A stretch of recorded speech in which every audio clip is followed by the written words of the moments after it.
practicing Artemis moonwalks in the desert, a developmental milestone for our lunar roving robot, and previewing our new polar climate mission. A few of the stories to tell you about this week at NASA.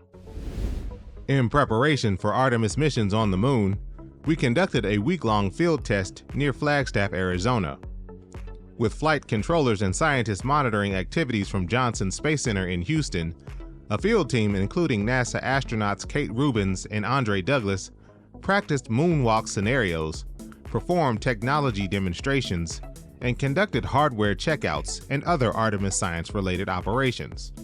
This was the highest fidelity Artemis moonwalk mission simulation the team has performed to date. The team building our Viper lunar rover recently passed a system test readiness review, clearing the team to begin environmental testing of the rover. The environmental tests will simulate the extreme conditions the rover will see during launch and landing, as well as replicate the harsh environmental conditions it will experience at the lunar South Pole region. Viper will search the moon for ice and other potential resources ahead of future Artemis astronaut missions to the lunar surface.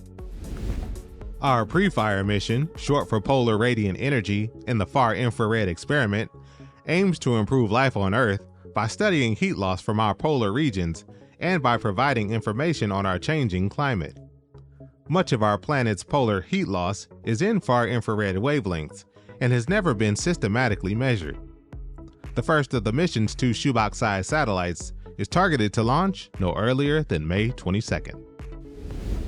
This new image from our Hubble Space Telescope shows a triple star system located about 550 light-years away in the constellation Taurus. One of the stars, called HP Tau, is a type of young variable star that hasn't begun nuclear fusion yet, but is beginning to evolve into a hydrogen-fueled star like our Sun. This type of star tends to be younger than 10 million years old.